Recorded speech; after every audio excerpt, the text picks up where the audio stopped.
This is not the video I was originally expecting to make. For those of you out of the loop, recently Akai released a firmware update for their line of standalone MPCs, and as a part of that, and as a part of the release of the MPC keys, released some paid plugins for the first time that are built for the standalone MPCs.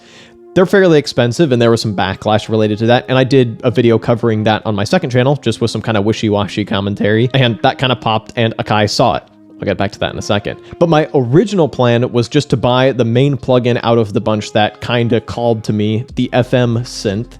Just buy that one for myself, try it, make a video about it, and then leave the rest of them alone. But the rep that I've been talking to from Akai saw that video where I kind of called them out a little bit and was brave enough to offer me a license for all of the plugins. So I've already paid for the FM one, but they've given me the others for free. And I debated on whether or not to take them up on that, but ultimately decided to say yes for two reasons. First of all, the main reason is that I wanted to give you guys a fairly raw and honest look at what those plugins are actually like in practice without any marketing guff or anything like that, just a hands-on user experience from a hopefully fairly impartial third party. Obviously, I have my own biases and preferences. I really like the standalone MPC stuff. I've been happy to work with Akai in the past, but I also don't do this full time and don't rely on companies to keep the channel going, so I have no problem telling them their products suck if they do. So I'm gonna show you the good, the bad, and the buggy here. And then the second reason was I thought it would be interesting to compare my initial assessment before having tried them to an assessment having actually tried them and see if my opinion changes at all. Spoiler, it changes a little bit, but not much. My ultimate recommendation of just cherry pick the one that you want and ignore the rest stays exactly the same. All that being said, let's jump into it. All right, I've made a few beats to test out and demonstrate various features and sounds of the various plugins. They're not art by any stretch, but they'll hopefully get the idea across, and I'll go a bit more in depth on the interfaces of the plugins and all that kind of stuff. So here's the first one.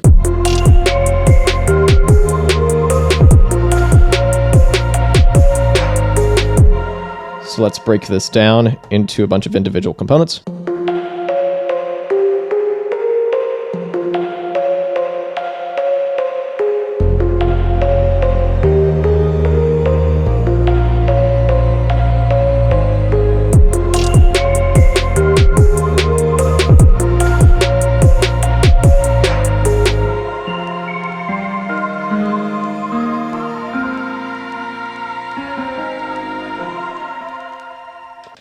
Hopefully you get the idea. Let's dive into our first plugin, Fabric. Now there's some confusion surrounding the plugin packages offered and the differences and what they even contain. So let me clear this up because this took me a second to wrap my head around. There are a few different plugins under the Fabric name. There is Fabric XL, which is like the full fat main version with a bunch of voices and all that kind of stuff. Under that, there's also the normal version of Fabric, and that is meant to be a slightly pared down version of it. From what I can tell, it has the same sounds, but it just uses fewer voices and less processing power. And then partitioned out from that, there is Fabric Piano and Fabric Electric Piano, which basically are the exact same thing as Fabric, but they're just partitioned out into even less demanding versions, focusing on only acoustic pianos and electric pianos. But they're all basically subsets and little offshoots of Fabric XL. And that's clearly the flagship thing that seems like they're kind of pushing the most, and it's a bit more expensive to buy by itself than the other plugins are. Although I should note there's been a little bit of misinformation swirling around. You can buy the entire pack of all the new plugins for 500 bucks, which if you were to buy them all individually is $1,000. So it seems like you're getting a great deal and all that. I'll be the judge of that. But regardless, that's the deal with Fabric. Separately from that, there's Fabric Piano and Fabric Electric Piano. Separately, there is Stage Piano and Stage Electric Piano. Those are two separate things, which is another reason that I don't necessarily recommend you buy everything, because if you buy Fabric, you're going to get some decent electric pianos and pianos already. I would only recommend buying Stage Piano and Electric Piano if you are a keys player, and that is your thing, and you intend to like connect a MIDI controller to your MPC and really do some proper live playing. That's the only situation where I would buy both. I think a decent chunk of my audience leans towards being like beat makers or synth heads. I think you're going to get a lot more use out of Fabric than Stage Piano or Stage Electric Piano. I'm going to demonstrate both, though, to be clear. I want to be thorough, at least as thorough as I can in a 10-15 minute video. So let's get into the element that started this whole track, which is a fabric patch.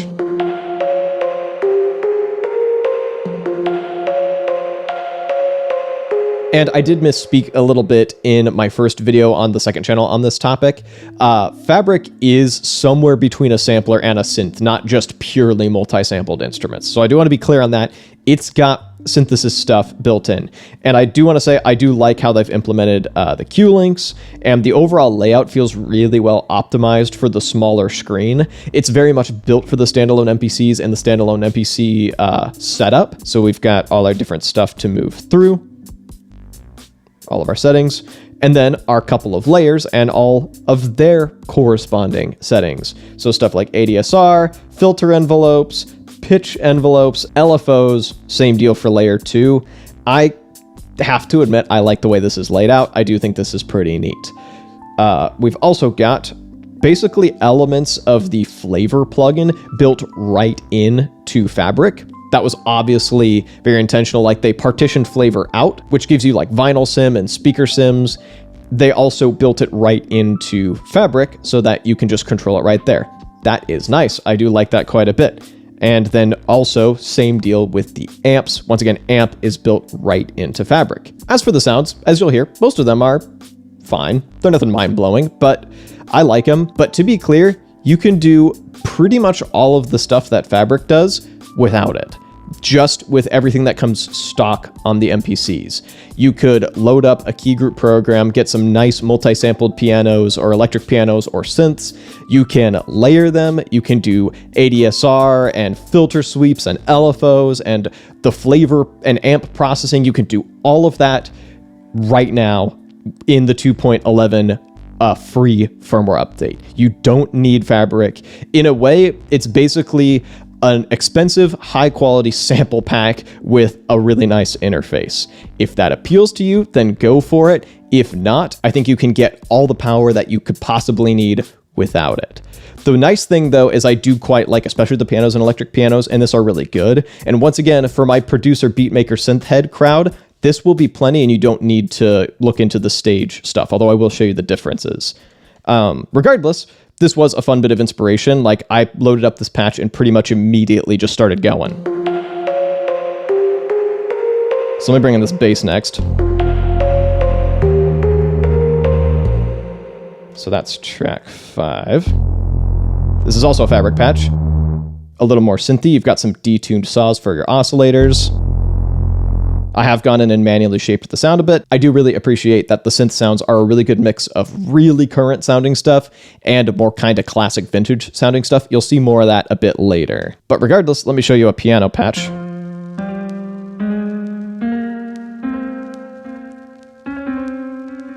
And this is one of the acoustic piano presets, and you can hear that flavor is doing its thing. Sending it through one of the amps, and also I've got some tremolo going, and it sounds very kind of oldie-timey and very soft. There's a nice little delay in there as well.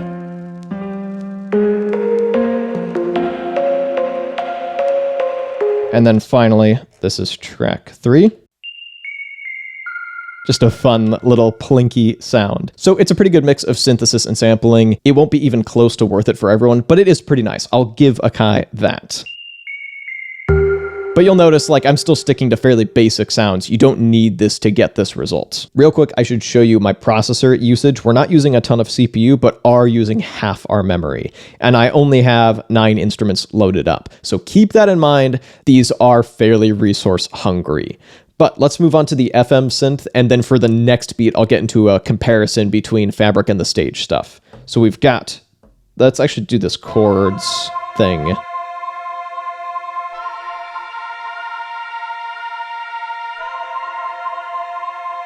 So this is the FM synth, the original one that I paid for. And I was originally just going to make a video covering that. And I may still do that. Let me know in the comments if that's something you're interested in. But regardless,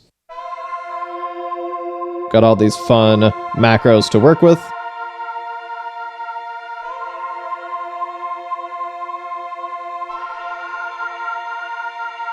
And I do quite like this patch. However, one annoying thing, I feel like this would actually be quite well set up to deal with macros, and it just doesn't. What's up with that? Regardless, though, you can really go ham with this, and I do like that quite a bit.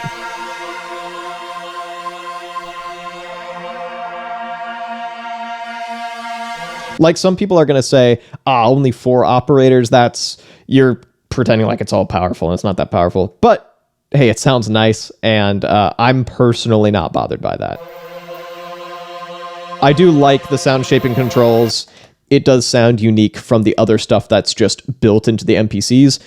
If you're a synth head, I am leaning towards saying this one's worth it if you really want specifically very FME stuff. I think it actually is quite nice. I'm glad I personally bought it, and I lean towards being able to recommend it. Once again, it is obviously well set up. Like, I understand that they seemingly put quite a bit of R&D into this, and I understand why they're feeling the need to recoup some of that. Obviously, I still think most of the stuff is a bit overpriced, and you might want to wait for Black Friday, but I'm vibing on the FM synth so far. Real quick, here's the other FM patch I have in this beat.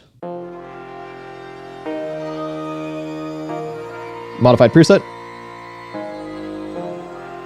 You can make a good bit of chaos, but it's also pretty easy to keep something sounding good, which is nice. And also, in keeping with using update stuff, I also have the updated version of the granulator.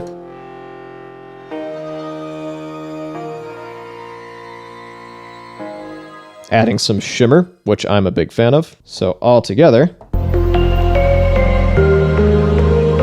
And then, of course, I've just done like my standard drum programming, ducked stuff to the kick, and we get this.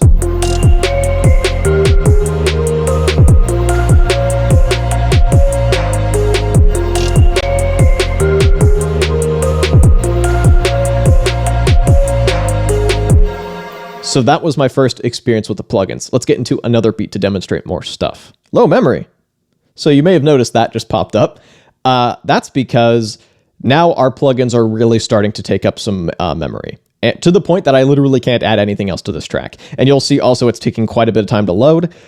You're going to now be seeing this screen quite a bit if you start using these plugins on the regular. That's the bit of jankiness we're once again starting to dip our toes into. You're going to deal with longer loading times. You're going to deal with more memory usage if you get these plugins, especially the sample-based stuff. And good God, this is taking a while. This is taking longer than I realized it would take.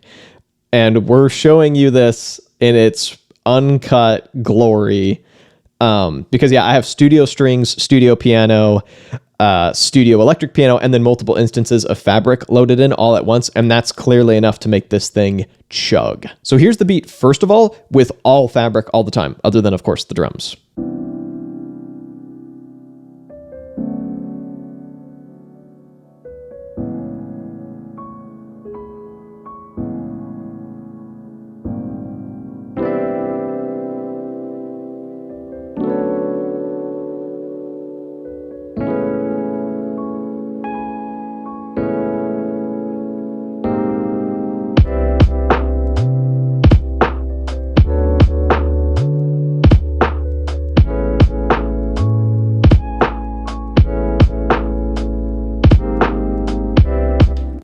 So for what is basically a simple sine wave bass, I didn't need to use Fabric for that, but I was going out of my way to use it. You can do that with Hype Synth or Tube Synth or whatever else. What I want to focus on is these pianos though. So here is the soloed Fabric piano version versus the stage piano version.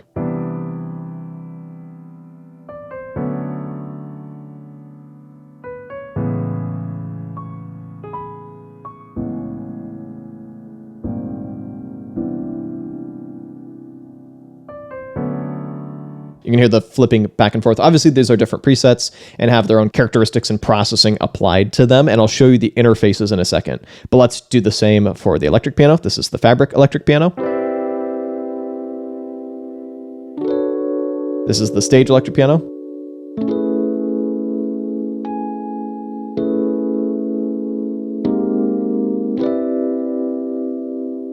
Fabric.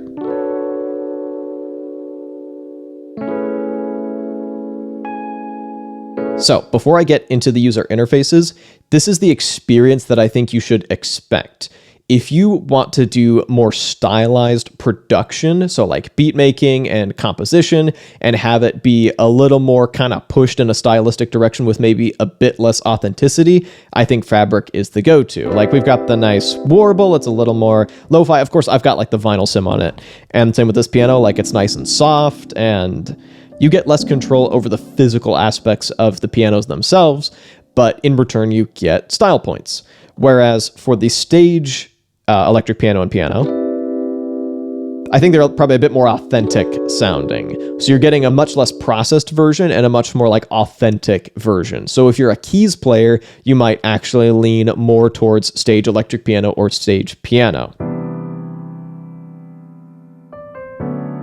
Once again, it's a lot more authentic, less stylized, much more meant for someone who is a keys player, which I'm not. So I'm not really in the target demo for any of the stage instruments, really, because I'm not going to be playing them the way I think Akai intended them to be. They're clearly mostly meant to be there for the MPC keys. And if you connect a MIDI controller to this thing and want to go to town on them that way, I would say just pick one. Once again, just pick one if you're a keys player. Go with that and call it a day. So if you're a beat maker, I would say if you lean more towards the synth side, get the FM synth. And if you lean more towards dealing with like sampled pianos and such, get Fabric. Regardless, let's look at the interface, starting with the stage electric piano. This is what you're greeted with. Once again, you have chorus and tremolo in here. And you've got access to like your model, the style that is played, the actual mechanics. So like mic placement, and you've got your amp and cab settings. Once again, quite nicely laid out. I do appreciate that. I do appreciate the amount of user interface design they've done here. It's all pretty and easy to use and well optimized for the MPC. So let's just cycle through a few here. Notice the loading time. Let's try another one. Crank up the age, maybe.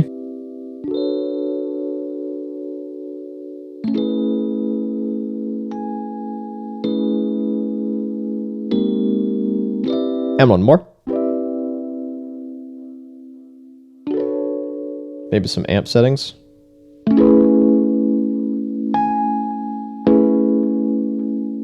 Let's do the stage piano next. Very similar layout. Once again, you've got various options for the type of piano you're working with. So let's try a different one, maybe an upright. Like, it does sound quite nice. I'll give them that. And we can change the style as well. So maybe go bright. Hard. And of course, you've got like full velocity sensitivity and all that. This is dance. That's kind of fun. Atmos. Little more floaty. Let's do maybe one more preset of this, just for good measure. See, this is the kind of piano sound that I personally would reach for a bit less. And also, I've got studio strings loaded up. So let me unmute that.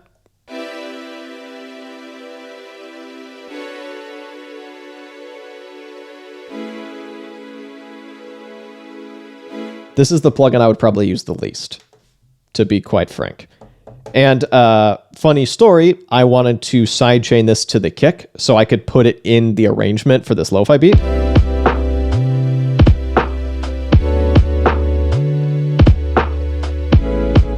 But memory was so full that if I go to track mix, I go to my plugin, I try to add anything.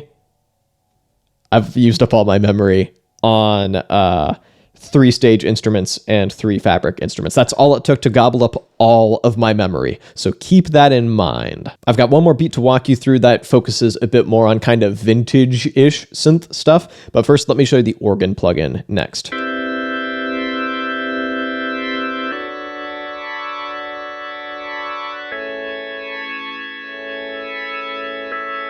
Get control of all these parameters with the Q links. They don't turn in the direction I expected, but that's fine. Let me just flip through a few presets real quick. See, so far, that's not really doing it for me, but it's possible that this is all just like too high up. So let's bring this down an octave. That's a little better. I still don't love it personally, but then again, I'm just not a huge organ head. That's a little more fun. And I should also note that this one's loading significantly faster than the stage stuff.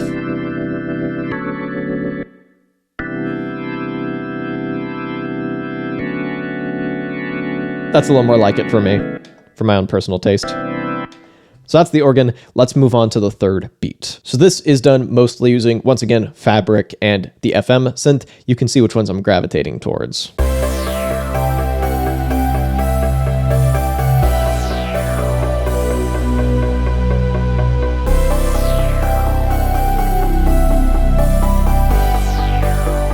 Cheesy little like video game soundtrack thing that I have created here. So to start off, I actually started with the electric piano gun. Also, I was testing out the studio strings again.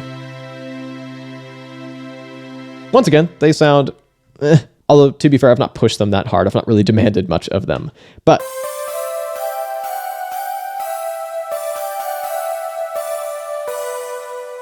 that's a pretty nice, smooth, kind of cheesy little lead, and I do dig it quite a bit. We've also got the classic drone sweep bass, which, to be clear, you can make with pretty much anything, but it is well executed here.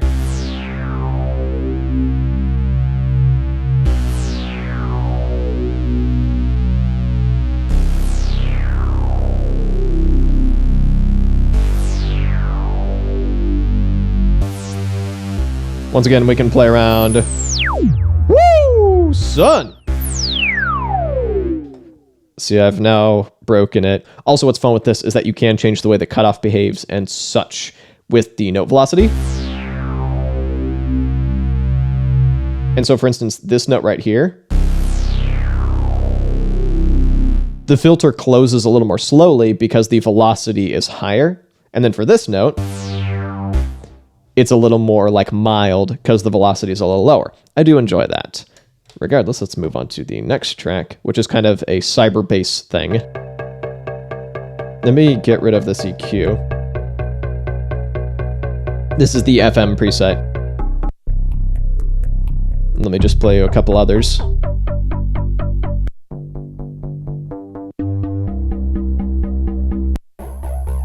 That's kind of fun.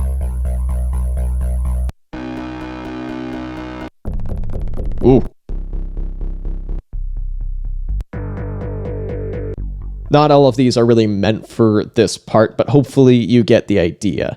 This video is getting long. I'll happily do deep dives into any of these plugins if they are requested and if there's enough demand for them, but hopefully that gives you a fairly realistic idea of what you're getting for your money and what the user experience is. I should also note the first time I tried to install just the FM plugin, like I connected my MPC to the internet via Ethernet, which you do need to do if you're using an MPC one. By the way, you have to have an Ethernet cable, and the system for it is actually not bad once it works. Like for me, I successfully signed into my MPC account. That all worked fine. And then I went to like authenticate the plugin and it just gave me an error. So I just waited a few days and tried it again, and then it worked flawlessly. So don't know what's up with that. Hopefully they've just unilaterally fixed the issue. But if you have that error, like support never got back to me. So just wait a few days and try again. It should hopefully work.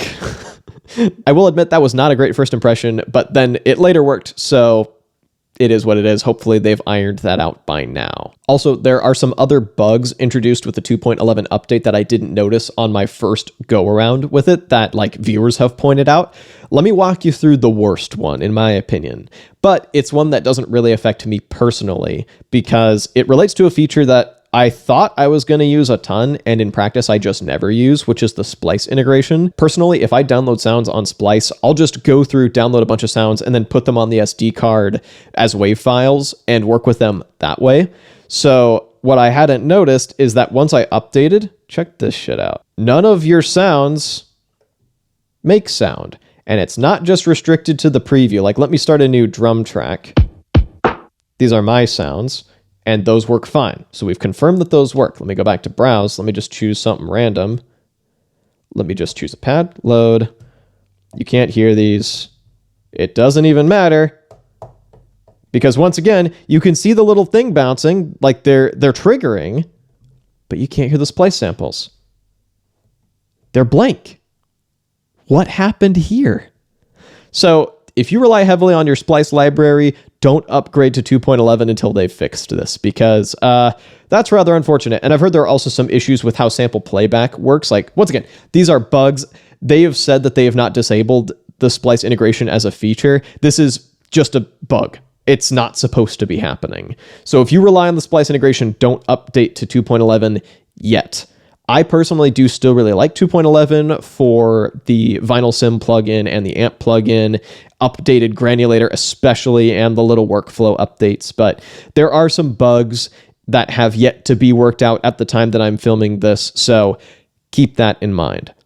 But if you'd like to see my coverage of the free portion of the 2.11 update, you can click or tap up over here. And if you'd like to see my kind of piping hot take about this before I tried the paid plugins, you can click or tap down over here and be sure to subscribe to both this channel and my second channel. Thank you so much for watching, and I'll be back with a new video in a little bit.